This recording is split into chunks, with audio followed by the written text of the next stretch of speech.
Alors votre nom c'est Monsieur Barial. Maria Louis, oui. Louis. Oui. Voilà. Bonjour, vous êtes pour la place du village, un petit reportage pour parler de votre musée que vous avez créé il y a quelques années de cela, je Oui, crois, il y a 5-6 ans, oui. 5-6 ans. Oui.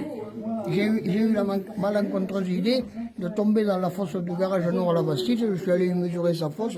Alors là, évidemment, ça m'a retiré des opérations pendant quelques temps. Je me suis cassé la jambe. etc. Ah oui.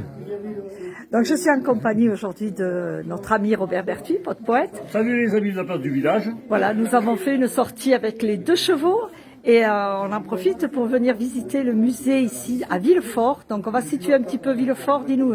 Alors, Villefort, on est ici dans un des plus beaux pays de Lozère, bien sûr, on est dans un trou, Villefort. C'est là où se situe le lac, mais se situent également plusieurs barrages, comme on a pu le voir, comme tu as pu le montrer dans plusieurs reportages. Et tous ces barrages vont au même endroit, à pied de borne, où on se retrouve tout à l'heure. C'est un village très touristique maintenant. Et Monsieur Barial, si j'ai bien compris, vous étiez marchand de matériaux, vous. Pendant 32 ans, à la fin de ma carrière. D'accord, à la fin de votre carrière. Et avant cette carrière, À la alors? fin de ma carrière, j'étais entreprise de chauffage sanitaire, plomberie, électricité. Je vendais du ménager dans la télévision, des machines agricoles petites et grandes. D'accord, dans tout le Et secteur. une quincaillerie, Et en plus la quincaillerie. voilà, Ouais, d'où- qui était le magasin d'origine de ma famille. Voilà. D'accord. Et votre famille, vous êtes sorti de Bayard, je crois, non? Oui, mon grand-père est sorti du lac. Du lac, ouais, ouais. Enfin, tout à fait à côté de Bayard, un petit hameau de 2 maisons qui s'appelait Guelda. Et à un moment, ils vendaient des vélos, ils vendaient des mobilettes, non? Voilà. Des vélos, mon père vendait des vélos. D'accord. Mon grand-père vendait déjà des tarares, des Ah oui, les outils à la main. à la main et les premières machines avec la force mécanique. D'accord. Ouais. Et alors, après, toutes ces voitures, par exemple, que vous allez nous montrer, on va faire le tour de toutes ces voitures, mais où c'est que vous avez trouvé tout ça? Parce qu'elles sont toutes rénovées. Est-ce que c'est un état de marche? Ah oui.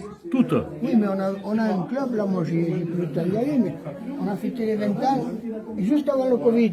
D'accord, à Ponté-Brésil. Et puis le Covid nous a... l'autre club, ça s'appelle le Jardin Loisirs à Mende, Christophe Combe, voilà. D'accord. Ah oui, Président du club, ouais. oui, que je connais. Ouais. Très bien. Alors, vous, votre passion, ça a été plus que les voitures, ça a été tout le matériel. Non, ma passion, moi j'ai épousé la fille d'un garagiste. D'accord. C'est de là que j'étais un peu branché dans les voitures, vous comprenez, plus qu'un peu, puisque le garage on l'a exploité, même tout en même temps que je m'occupais du reste. D'accord. Pas tout seul. Oui. J'ai eu jusqu'à 18 salariés, moi, ici. Oui, en effet, oui. J'avais des équipes qui faisaient du chauffage central à Mende, à Langogne, un peu partout. D'accord. Puis dans le coin, un peu tout autour, dans le Gard, un peu partout. Oui. Vous allez nous présenter vos voitures alors. Je crois que vous faites encore des rallyes historiques, vous les faites toujours J'en ou fais pas? plus, j'ai Vous plus en le temps. faites plus. Non. Alors celle-ci, la première, c'est quoi? La première, c'est celle-là. La première, Oui. c'est une Renault. Ah non, c'est pas ce que vous voyez. Là. Celle-là, ah pardon. Ça, c'est la Renault UI de 1922. Et bon, 1922. torpedo de 10 chevaux de l'époque, quoi. Elle marche? Alors, oui, tout ça est celle-là, j'ai refait le moteur de celle-là. Il a été refait au puits. D'accord. Il y a déjà quelques années. Oui, j'imagine. Et alors, à côté, là, on a une belle Juva. Oui, Ah, enfin, ça va la C'est pas la Juva. C'est la dauphinoise qui provient, si vous voulez, de la vente de la Juva, D'accord. qui a été fabriquée jusqu'en 1939. Alors ils ont greffé un break dessus. Ça a permis d'avoir un petit véhicule mixte après la guerre. Et il y a un moteur dessus de 4 chevaux Renault. Il y a le moteur, c'est pas le moteur de la Juve. Hein. D'accord. Le moteur Juva, c'était un petit moteur soupape latérale, beaucoup moins puissant que celui de. Et puis il y a les portes qui sont dans le bon sens Ah, oui. et des freins hydrauliques. Alors que la Juva 4, c'est les portes suicide. Suicide, oui. Comme voilà, le retour d'avant-guerre. Et celle-là, elle est de quelle année du coup? Celle-là, là, Oui. 59. 59. C'est la seule d'après-guerre. Hein. Voilà. D'accord. Alors, bien sûr, on ne va pas, peut-être dans le reportage, montrer toutes les voitures, parce qu'il faut donner envie aux gens de venir. Voilà. Et c'est surtout ça. On va sauter rapidement, donc, pour nous, après vous expliquerez aux gens, bien entendu. La plus ancienne, c'est la Ford. Hein. C'est la Ford, là. 1916. La rouge là-bas. Hein. Voilà, ils en ont fait un peu plus de 15 millions de ces voitures. 15 millions de voitures comme ça, ils ont fait, avec quand même. De 1910 à 1926. Ouais, elle est belle, en plus habillée en bois. C'est des roues avec des rayons en bois. Hein. Ouais. Ah oui, d'accord. Ouais. C'est une conduite très particulière. Ça faisait combien de chevaux, ça? C'était pas très puissant. Le chevaux fiscaux, ça donnait pour 14 chevaux, mais il y a une grosse cylindrée, parce que c'est des moteurs qui donnent la puissance à bas régime. Mais il n'y a que 2 vitesses avant. Alors si vous attaquez une bonne côte, vous ramez un moment. Hein. Et surtout qu'ici, il n'y a que des côtes. Et même après les côtes, c'est rare qu'on trouve une descente. Alors. Et il n'y a pas de gicleur sur le carburateur. Il y a un robinet pointeau. Alors si vous voulez avoir un peu plus de pêche, vous ouvrez le robinet, mais alors vous avez soif. Et c'était quoi, une métallière? C'était C'est une jardinière. une jardinière. C'est des maraîchers qui avaient ça. D'accord. Ça servait pour aller au marché, quoi, avec ça, quoi. Et à côté, il y a une belle Citroën. C'était laquelle? C'est celle que je préfère. La trèfle. Trèfle. C'est une trèfle. Hein. Une trèfle. Ah oui, d'accord. Ouais. Quelle année ça aussi? 1923, je crois. C'est les premières fabrications d'André Citroën, ça. À savoir quand même, au départ, il faisait des... Alors au départ, André Citroën était... Voilà. Ah oui. C'est anonyme des engrenages Citroën. Ah d'accord, ils étaient les engrenages. Vous voyez la taille de l'engrenage à chevron, à côté du bonhomme. C'est un engrenage qui fait au moins 6 mètres. Avant de faire les voitures, ils avaient fait ça. Donc. Ah oui, d'accord. Oui. Et il a acheté le brevet de ça en passant, étant à 20 ans en Pologne. Il est tombé sur un artisan qui avait inventé le système de chevron, là, qu'il avait fait en bois. D'accord. Il a vu l'intérêt dans la chose de suite et il a acheté le brevet. Ah ouais. Et après, dans la trèfle, il y a un pont arrière avec l'engrenage chevron et dans le torpedo B14 en rouge là-bas, pareil. Et puis, bien longtemps après, quoi. Et encore même. Voilà. Je vois, d'après vos photos, là, vous avez eu des visiteurs illustres, là, non? Ah, ben, illustre. Ça, c'est Maurice André, hein, le trompettiste, oui. Ouais, mais il est originaire d'ici. Oui, Sa famille, il est enterré à Saint-André-Gamsel. C'est ça, oui. Ça, c'était pour ses 75 ans. D'accord. C'était un Alésien, non? Il n'était pas d'Alès? Ah, ben, sa famille, après, est allée à la mine, travailler à la mine, donc ils étaient descendus d'ici, ses ancêtres, quoi. Hein. Ah, on retrouve un peu de la 2 chevaux, là, hein? Là. Ah, ben, ça, c'est traction et 2 chevaux. Traction et 2 chevaux. Ça, c'est ma première Ford T, en 53. Hein. Ah, ouais, d'accord. Ouais, ben ça date. J'ai une photo, une photo que je connais là. Ah, ben, bien sûr, ouais. Je sais pas si ça se trouvait, je suis dessus. Puis ça, c'était du père Froment. Oui, c'est les états du père Froment. Allez, on fait un petit peu le tour de toutes ces voitures, tous ces véhicules.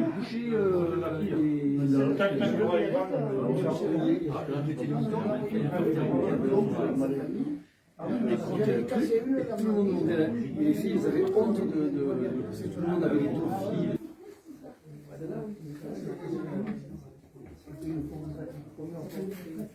C'est la même famille, hein? C'est la même famille. Oh, pardon, excusez-moi.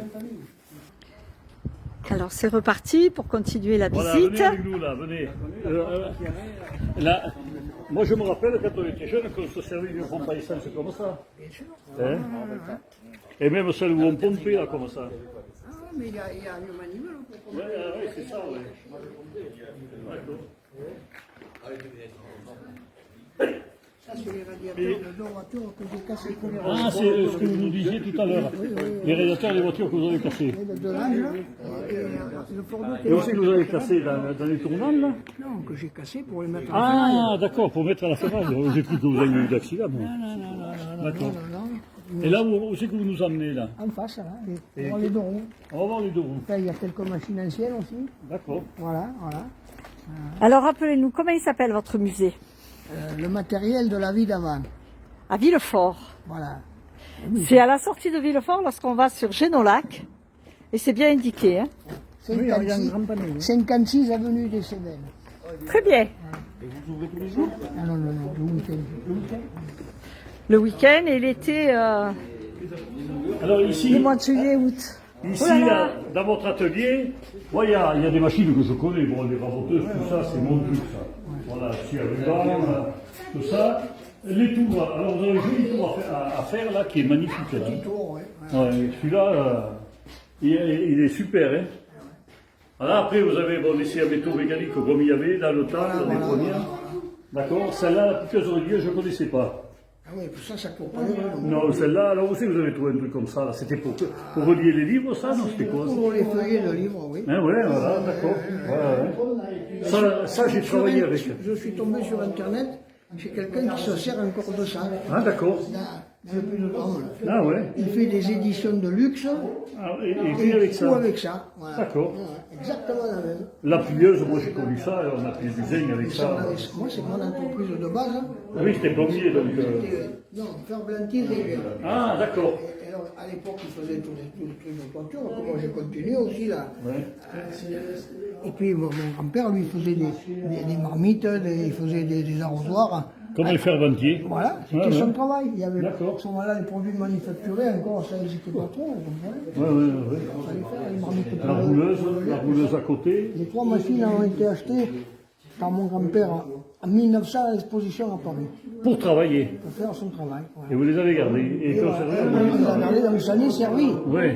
Bien sûr, moi le produit, je m'en sers encore un peu. Ouais, je comprends. On va aller voir les. On continue la On va visite. regarde toutes les deux roues parce que je vois qu'il y a une remorque Michelet.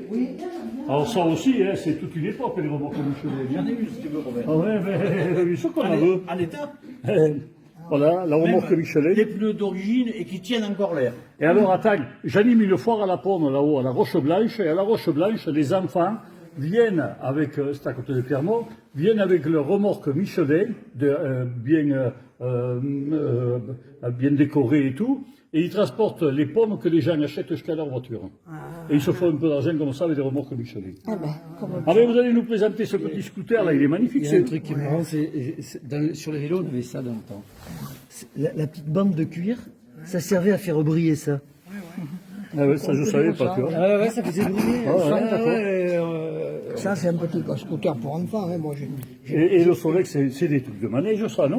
non, le Solex, il faisait ça avec un petit moteur en plastique. Alors, j'ai plus trouvé le petit moteur parce que c'était tellement un peu solide. Et il y avait une tige qui allait dans la roue, ça faisait un bruit de crécelle. D'accord. Ça faisait comme si le moteur tournait, quoi. Ah oui, comme on mettait à nos vélos, nous on mettait des cartes ou des cartes, ouais, voilà, avec des épées. Ah. C'est ça, ouais. La Vespa. C'est pas de 1958, oui. Alors celui-là, il est magnifique, là. Hein. Elle est magnifique. J'en avais vendu de ça une bonne dizaine, et puis j'ai pas pu, j'ai toute la liste des gens qui j'en ai vendu, et j'ai pas pu en retrouver une. Celle-là, je suis allé la pêcher là-bas, dans l'Aude. C'est vous qui l'avez remis en état Ah non, je l'ai acheté comme ça. Hein. Comme ça, là? Elle est magnifique. Oh là. Ça se fait rare maintenant. Alors nous, quand on était jeunes, on avait, dans le quartier, on en avait acheté 3 ou 4 Vespa, et on faisait des cartes avec.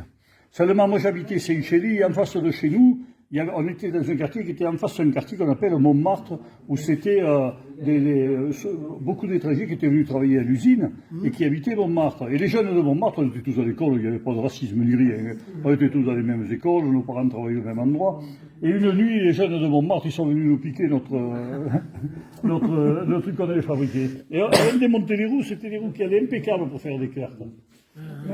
À Montmartre, ça me fait penser, quand j'étais gamin, mes parents ils habitaient à Chambaret. Oui, Juste le reçu, ouais. Et quand on descendait à pied, ma mère s'arrêtait pour discuter avec la femme. Ouais. Et il y avait beaucoup de frisés. Bon, il y a de tout, là. Il y avait quelques filles, il y en avait une qui était amoureuse comme moi. Ah bon? Moi j'étais comme ça aussi. Ouais. Elle était comme ça. Voilà, il va nous parler. Vous allez nous parler un peu de vos vieilles motos. Donc, je vois que la moto, c'est presque la première passion. Oui, on peut dire ça. Hein. Hein? Tout à fait. C'est ce que j'ai commencé à vendre. D'accord. J'espère qu'on va entendre. J'ai pas mis le micro, il y a beaucoup de voix. Je sais pas. Oui, mais moi j'ai vendu des motos dans les années 52, jusqu'en 55, jusqu'au moment où j'ai rénové la quincaillerie. Ouais. On a démarré la construction des barrages. Voilà. Ah oui, d'accord. Ouais. Et qu'est-ce que vous vendiez comme moto, vous? Moi, Ces années-là? Je vendais des Peugeot, Terreau, René Gillet. Je ne suis pas arrivé à en trouver une, René Gillet. C'est les marques, toutes les marques ont disparu à part Peugeot. Ah ouais. Mais bon, voilà. Et là, vous n'avez pas des motos que vous aviez vendues, là, alors? Les motos que j'ai vendues, pas beaucoup, non. Si, 125, là, oui, voilà, oui. C'est la Peugeot qui est grise, là, oui. Ah oui, là-bas, ouais, Que j'ai d'accord. Ouais. rénové, d'ailleurs, elle n'était pas comme ça. Vous en avez combien là en tout? Il y en a pas mal, hein? Ah ben, les motos d'avant-guerre, ça ne se trouve plus. Mais à un moment donné, on les jetait, maintenant c'est fini. Il y a longtemps. Ah mais là, maintenant, plus personne ne jette rien. Enfin, ils jettent tout. Mais sauf que ce que nous on veut, ils ne jettent pas, quoi. Regardez Solex, tu veux essayer. Ouais, mais on va y raconter l'anecdote du Solex, quand même. Hein. Il y a le premier Solex, là. Alors, voilà. Alors moi j'en ai eu un, figurez-vous, comme ça, un premier Solex. Oui. Mais c'était peut-être pas celui-là, moi, que C'est j'avais. celui-là, Mais le c'est premier. Voilà. celui-là, voilà. Avec des roues de 650 plus grandes que Qu'est-ce qu'il avait la différence, le moteur, avec celui-là? Il y avait quelque chose, je ne me rappelle pas. celui-là, il fait 45 cm3 et après, Ouais. ils sont passés à 49. Mais surtout, si vous voulez, ça c'était monté sur carrément un cadre de vélo, on peut D'accord. dire, quoi. Ouais. Donc après, chaque année, il y avait des améliorations. Hein, voilà. Mais il y avait quelque chose pour démarrer, non? Il n'y avait pas une différence entre les deux, là? Si, ça a été ajouté après. Ouais. Pour le démarrer, on appuie sur un ticket qui fait Ouais, baisser le moteur. c'est ça, parce que moi j'en ai eu un comme celui-là. Mon oncle m'avait offert ça, mais qu'est-ce qu'il avait déjà? Ils sont très rares, ceux-là. Je comprends, oui, parce que moi je vous dis, j'avais 12 ou 13 ans, hein, ou 15 ans, quoi. Ça, c'est un matériel qui a été étudié pendant la guerre par la boîte qui faisait des carburateurs. Solex. Ah oui. C'était deux beaux-frères qui s'appelaient Godard et Ménesson, qui étaient ingénieurs de centrale, qui avaient dit après la guerre, il faut avoir quelque chose qui soit économique à fabriquer et économique à utiliser. Et ils ont pendu pendant la guerre et ils l'ont réalisé de suite après la guerre. Voilà. D'accord. Et la moto bleue, là, on va revenir au Solex, là, mais vous avez une belle... C'est quoi celle-là? La moto bleue, c'est une Monet Goyon, c'était une machine, la Starlet de chez Monet Goyon, fabriquée à Mâcon. D'accord. Voilà. Vous n'avez jamais C'était vu une comme moto ça. carrossée. Ah oui, quand même. Avec suspension Grégoire à l'avant. Grégoire était un ingénieur de l'automobile qui était originaire des environs de Florac. D'accord. Et qui a laissé un nom dans l'automobile parce que c'est celui qui a inventé les premiers joints tractales, les joints pour traction avant. Ah bon, ok. Il a fait le Mans en 1927 ou 28 avec une tracta avec des joints traction avant. Et voilà. Alors, pour continuer avec le Solex, je vais vous raconter une anecdote. Oui. Moi, j'en ai remis un, c'était un 3800, donc en route. Il y en a un là, oui. Ouais. Je le remets en route, je change tout. Hein. J'ai changé les pneus, j'ai changé les chambres, j'ai tout refait, le moteur massé. Un jour qu'il faisait beau, je dis, tu vas aller le démarrer. Je fais 300 mètres, mais impeccable. Hein. 300 mètres où il marchait super bien. Tout d'un coup, la roue de devant qui se dégonfle. Je me suis retrouvé avec un bras machiné et 20 points. Alors depuis, je ne remonte plus sur une Pas de soleil. poète. Il a fait le soleil. Il a fait le J'ai fait soleil. le soleil avec un soleil. On s'en souviendra. Alors, moi, je vendais les Solex, je travaillais avec une boîte de l'Est qui s'appelait Courtois et qui faisait rentrer par wagon à l'époque. Hein. Et Courtois, il avait un client qui s'appelait l'abbé Souche, c'était quelqu'un qui était originaire des Cévennes, Cuba, là-bas, et il faisait 160 kilos. Et la publicité de Courtois, c'était Solex, la bécane de l'abbé Souche. C'est pas mal trouvé quand même. Hein. Ah ouais. Alors après, ça, bon, c'est ici, les- on est plutôt dans les mobilettes. Ça, hein. c'est les derniers modèles Solex à transmission par cardan. Ça y est. Le petit là Non, celui-là. Là. Celui-là, oui. La chaîne, c'est uniquement pour, Ouais, c'est le 6000. pour pédaler. Voilà. Ah oui, d'accord. Ouais. Mais ça, je me souviens déjà de ça. Ça, c'est plus récent déjà. hein. Oui, C'est quelle année ça? C'était... ça c'est 75. Oui, dans les années 70. Et le petit là? Ça, c'est- Le petit, c'est un modèle qu'ils ont fait, mais il y en a eu très peu de ça. Hein. Ah ouais. Ouais. je connais pas. Il s'appelle le Micron. Ah ouais. Le micron. Voilà. D'accord. Après, ouais, Piaggio, les mobilettes Piaggio. Piaggio, c'est Vespa. Voilà. Ouais. Piaggio, c'est la marque italienne Vespa. Vous avez un motricycle aussi à côté là. hein. C'est chez Vespa tout ça. Voilà. Ah ouais. Ça a de la gueule quand même. Hein. Et là, alors, derrière, ça c'était pour les personnes handicapées. Je me rappelle, je connaissais une personne qui avait la même. Sauf que sur ce truc-là, il y a un petit moteur motomécane Ah, d'accord. avec une soufflerie et avec un démarreur. Il y a le volant magnétique, c'est un volant Dynastar japonais qui permet de démarrer en appuyant sur le bouton. Ah oui, c'était déjà moderne, hyper moderne. Hein. Voilà. Ça, c'est des années 60-70, ça. Hein. Voilà, 70, ouais. Ouais. Maintenant, c'est tout. Ils font des trucs. Ça y est, tout, la marque existe encore. C'est les spécialistes de ce genre de matériel. D'accord. Vous voyez. Mais c'est tous des petits machins électriques maintenant. Je comprends. Voilà, bon, vous avez encore... Qui a été agrandi à Seychelles. Ah ouais? Donc c'est votre papa. Oui. Monsieur Clément Barial, sur Warner en 1910. Et vous D'accord. êtes son fils Première moto qui a été ici. qui a su perdurer son œuvre. Après, il s'est retrouvé là-haut, habillé en bleu horizon. Vous voyez ce que je veux dire? Ah oui, oui, après ça a été la guerre. Oui, oui. Il a fait son service militaire en 1913 en Algérie, à côté d'Alger, à Lucendé, en 14, hop, au front. Et il a été libéré en septembre 19. Ah oui, oui. Pratiquement, là, pendant 6 ans, on ne l'avait même pas vu. Hein. Ben moi, je n'étais pas né. Hein. Mais non. D'accord. Ah ouais. Vous avez une belle collection. Hein. Oui, magnifique. Mais il y a autre chose. Hein. Ah ouais, c'est pas Encore. fini, Allez, on encore. vous suit. Ça, je vendais ça pour remplacer le mulet. Ouais. Hein, j'en ai vendu plusieurs et tout. Le problème, c'est que quand les utilisateurs sont arrivés à la retraite, hein, leurs enfants sont partis avant, Eh oui. parce qu'ils ont vu qu'il n'y avait pas de perspective pour eux. Et ça, c'est un appareil que j'ai vendu en 61, que j'ai repris, que j'ai rénové, qui est en état de marche. Et encore, celui-là, il est assez moderne. Moi, quand j'habitais à Saint-Chély, sur la route du Mazieux, donc en dessous de Foirail. Et dans les années, 50, de 55 à 60, sont arrivés, avant, ils arrivaient à pied à la foire. Ils se sont mis à arriver avec des engins comme ça, qui se garaient de devant chez moi, là, tout le long de la côte.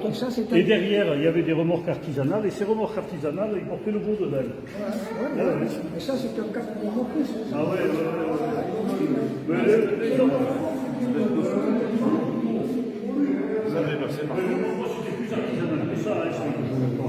C'est mort au démarreur, hein, vous êtes assis. Ah oui, oui. Non, mais c'était sacré. Mais c'était d'un modèle, c'était le premier tracteur, quoi. Ils arrivaient à la foire avec ça. Mais il y en avait des dizaines. Moi, je me souviens. Vous voulez par exemple, un mulet, ça portait 100 kilos, ça portait une tonne. Eh ouais. Ah oui, quand même. Pour le bois, pour le fumier, tout ça, hein, pour porter le foin, tout. Hein. Et ça date pareil des années quoi, 50. 75. Ah oui, c'est encore plus récent. Et ça, c'est fabriqué en Allemagne, comme tout le bloc qui est là-bas. Ah oui, Moi, c'était ce que je vendais, moi, je D'accord, vendais ça. moto standard. Alors, l'Unimog. Et Quentin, il vendait aussi mon standard. Oui, ouais. Bon, ben, dans ces machines, on doit bien en avoir une par là où qui traîne, mais bon, je sais pas.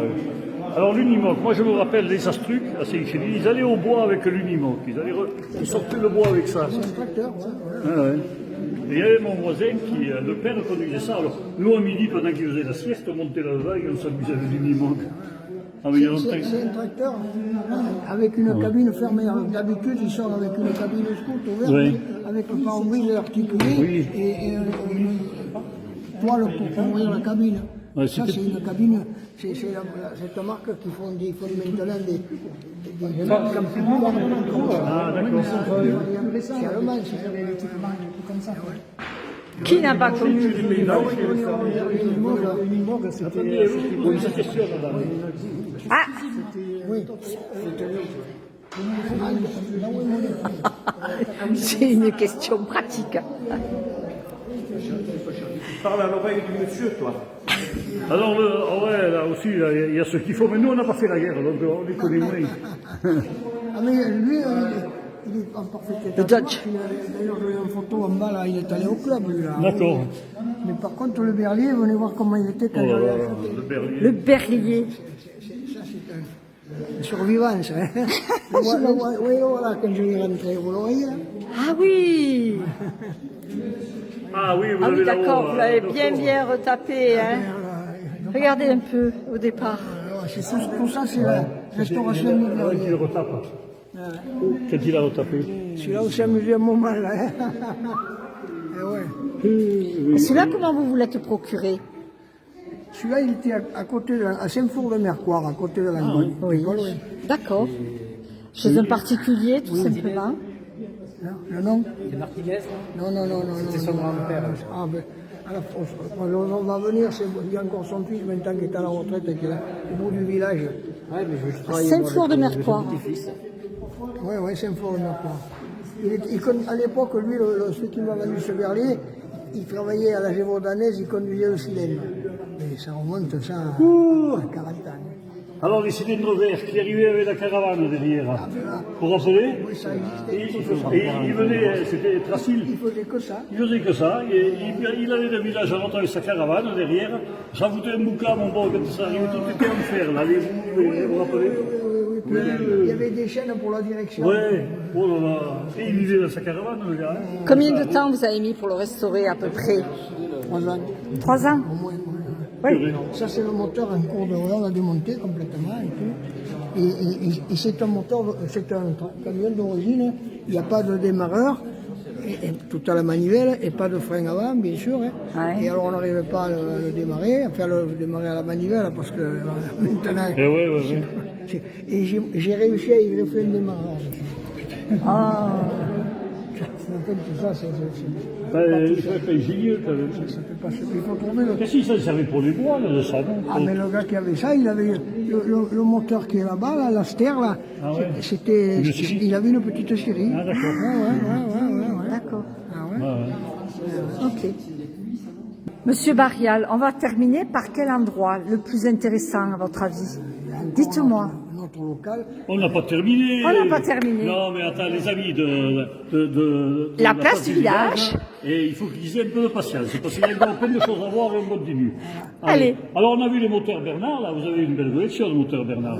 C'est qu'il y avait un peu dans chaque ferme, là, il y en avait. Oui, et oui, il y en avait pour tout, pour les moulins, pour les... Là, pour la petite batteuse. Voilà. Ils sont là. Ils sont là. Ils sont tous mis. Il y a la gamme de l'après-guerre, là, et puis il y a beaucoup de la même guerre. D'accord.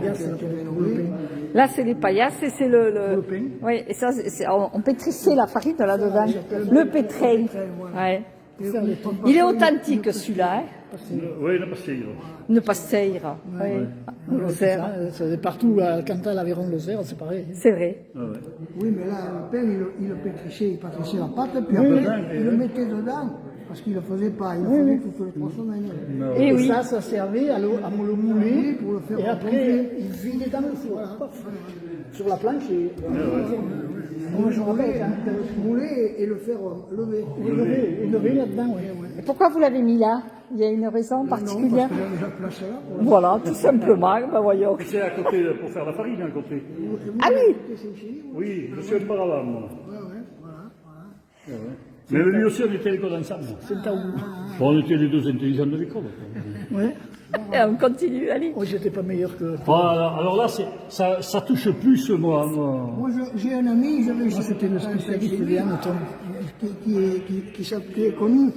qui est connu sous le nom de. Il habite dans le Cantal, pas loin, à côté, là. Oui, comment il s'appelle? Ah, il faut que ça sorte. Hein. Quand je vous. Parce que, Il a une succursale à Saint-Chili où il vend de la ferraille.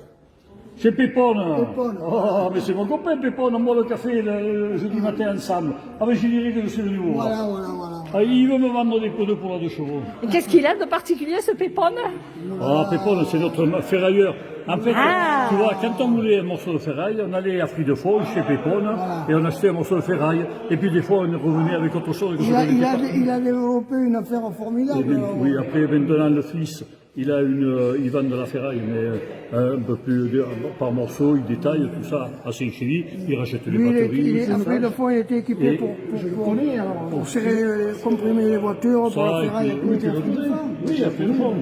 D'accord. Et en plus, pour se faire plaisir, il avait un troupeau de moutons. Ouais, et il avait les ânes. Bon, il n'a pas changé, c'est toujours le même. Il faut que j'aille le voir, lui, alors. Il y a un restaurant qu'il a fait. Oui, il est au-dessus du lac. Là. Alors, je disais que ça, c'est plus ma partie, la musique. Ah oui. Et mais vous avez c'est des merveilles, ça. Piano mécanique, oui. Ah, des pianos mécaniques, mais attendez, c'est des merveilles que vous avez là. Et ils marchent tous, ils sont accordés et tout. Accordé, non. Ça s'ouvre pas. Ça. Alors moi, j'ai des ordres de Il y Henri. a un tambour là-dedans. Voilà, c'est un tambour avec des petites aiguilles. Voilà. Et alors, chaque tambour a 4 ou 5 musiques, ça dépend. Voilà, Hein. on change les musiques par là. Ah, ouais. Et puis on monte, il y a un moteur à ressort. D'accord. Qui avale l'électricité. Et voilà. Et tous sont comme ça. Ah, ouais. Ah, ben celui-là, Alors celui-là, il marche à la manivelle. Celui-là, on tourne et ça marche. Ça s'ouvre pas, il y a le tambour.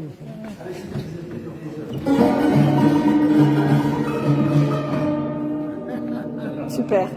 Magnifique, hein. Alors, j'ai des orgues de Barbarie et je vais les fabriquer par il les répare, il les sorte. Mais c'est dur cette affaire. Il travaille pour les églises et tout. Mais il faut voir un peu le matériel qu'il fait, ce gars-là. Il est spécialisé. Ah oui, oui, lui il est fort, hein, lui il est connu. Et là, vous avez, là, on est plutôt dans le midi, là. Ah ben, c'était ici, il y avait... Ah ben oui. Puis il y en a borne un peu aussi. Hein. Eh oui, oui, d'accord. Enfin, maintenant, l'activité elle est arrivée presque à zéro. Hein. Ouais, Enfin, bon. C'est vrai que Villefort, on n'est pas loin du Gard. On est à quelques kilomètres de Génolac. 18 de Génorac. Voilà, et on est mi-chemin entre Mende et Alès, à peu près. Oui, voilà, Hein? on peut dire ça. Et nous sommes toujours dans la Lozère. Ah ouais.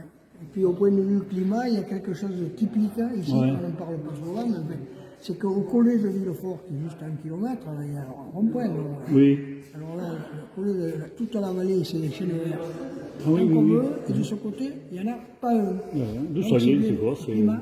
Le climat. Là, c'est le soleil, là. Ouais, c'est la partie méridionale. Voilà. Ouais, Et ici, de ce côté ici, Ah, ici, vous êtes plus encaissé, il y a plus de pierres aussi, hein, c'est pas trop pareil comme mais vous tirez. non, même les côtés où il y a quelques résineux, les chênes verts, il n'y en a pas un. Non, mais parce que Il reste là-bas. il y a plus de pierres aussi Bah, il y a ici, c'est que des rochers. châtaigniers, conifères, Ah ouais. pas de chêne vert. Ah, alors, tout ce matériel, c'est plus le matériel que vous vendiez, ça? Ah oui, bien sûr, Ah ouais. oui. Ça, c'était, cette sulfateuse, elle était à Altier. J'avais vendu ça avec la même machine que ça. Ah ouais. Et celle-là était au château du Champ, enfin, dessus au château du Champ. Alors, vos années d'activité, c'était de quelles années à peu près?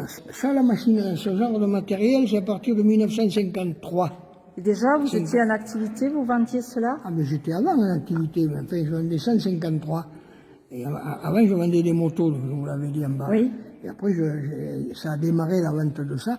Tout le problème de mon activité, si vous voulez, ça a été d'évoluer au fur et à mesure du marché. De la demande, ouais. C'est-à-dire, voilà. Et vous vous adaptiez à chaque fois Voilà. à la Et demande. quand le petit matériel agricole a commencé à baisser, en 72, et puis après je tenais pas pied parce que j'avais des activités trop variées, et j'ai cédé à mon employé qui a tenu jusqu'en 87. Alors là, le marché s'est effondré complètement, il a tout arrêté, il a fait autre chose. Hein. Mais bon, moi après, c'est pour ça que j'ai embrayé sur les matériaux de construction. C'est quand les gens commençaient à faire leur maison tout seuls. Moi, je vendais de A à Z pour faire une maison, vous comprenez? D'accord. Ça continue d'ailleurs, ça. Hein. Et votre musée, vous l'avez commencé en quelle année à peu près? Oh, j'ai commencé à le préparer il y a une dizaine d'années, puis après je l'ai ouvert. Sur le tard, alors? Ah oui, quand j'ai été arrêté, quand j'ai arrêté. Ah oui. Alors, il y a juste une question que je voulais vous poser. Est-ce que, quand vous étiez en activité, est-ce que déjà vous aviez initié l'idée Non. de plus tard faire un musée? Non. Et cette idée de faire le musée, ça vous est Cette venu idée, comment? c'est quand j'ai récupéré ces locaux. Parce que pour mon activité de matériaux de construction, que j'ai démarré en début 74, au bout de quelques années, c'était trop juste, hein, parce qu'on rentrait avec les semis là, pour tourner, il fallait enlever des voitures. Vous n'étiez pas là, en fait. J'étais là, mais j'ai fait un deuxième site qui est sur la route d'Alès, à 3 km Ah, d'ici. c'est d'accord. Maintenant, il y a Gédimat là-bas. Oui, il y a Gédimat. C'est mes locataires, Gédimat. C'est vos locataires. Et ouais. après, quand il y a eu... Sur la gauche, oui. Ils m'ont tout recentré là-bas, moi j'ai fait retourner ici et là-bas. Ouais, je comprends. Ouais. Et donc après, j'ai récupéré les locaux, mais j'ai dit, putain, Il faut les utiliser, il faut les Ouais, valoriser. ça vous a permis de les valoriser un peu, oui, c'est bien. Hein. Très bien. Les motopocheuses, celles qui étaient rouges, c'était pas les ABI, les motopocheuses rouges, pas les motos standards, les motos AIBI. Ouais, c'est ça, tu vois. C'est ce que je te disais, AIBI, toi, c'est ce que j'avais moi. De l'autre côté, j'ai un motoporteur, c'est-à-dire le même type de matériel. Ah oui. Ah, ils les ont vendus, alors ils ont vendu que le matériel. Ouais, mais là, il y avait ses fils, ils lui ont dit, tu peux les vendre, nous, on n'en s'en servira jamais. Ah ouais? Une bande de sabotiers. Ah ben il y en a deux, hein. Ça c'est l'extérieur du sabot et ça c'est C'est à l'intérieur. l'intérieur là-bas. Ah oui, oui. Oh, ben, je connais parce que. Et ça, c'est le tonton à notre bon, peut-être, poète. Incroyable. un frère à mon père. bien, Ils faisaient les sabots Malzieu et là-bas, oui, c'était pour faire l'intérieur du sabot, pour le Oui, creuser. Donc, et la petite chouette qu'il a là-dessus, c'est lui qui l'a fait. oui, ouais, mais je la reconnais. Tu viens de découvrir ton histoire À Villefort. c'est dans les jours. Eh ouais, je la connaissais quand même. D'ailleurs, rien qu'à voir Oui, mais t'en trouves des morceaux. cette photo, rien qu'à voir, tu vois le pantalon et les mains, je reconnais l'oncle là. Là, non, là. Le nom de notre village, Voilà, il y a vraiment un peu de tout. celui qui a fait le fer à vœux, là. Là, c'est le côté C'est pas au menuiserie. il y a un village là. C'est Un musée, c'est ça. Hein. C'est vraiment de tout. Là, il est vraiment très beau, très bien entretenu. Très bien en valeur. C'est une sauveur, il y avait De quoi, lui Le petit attelage. le petit attelage. Ah. Parce qu'il y en a plusieurs chez nous qui en fabriquent. Et là, Et il y avait autre chose. Marius Saint-Léger qui en faisait aussi. Depuis, il en faisait pas. Non, je sais pas. La chouette, elle vient. Et ça, c'est son matériel, à mon oncle. Ah, c'était ton oncle, Ouais. Ah, oui, Le frère, mon père.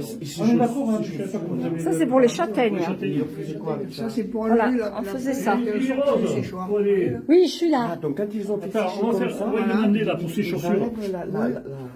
Mais oui, faut- Alors, dites-nous, faut faire, expliquez-nous. Ces chaussures, Ça, là. c'est ceux qui servaient il y a à peu près 120-150 ans pour enlever la peau des châtaignes qui avaient séché dans le séchoir. Hein, et après, dans le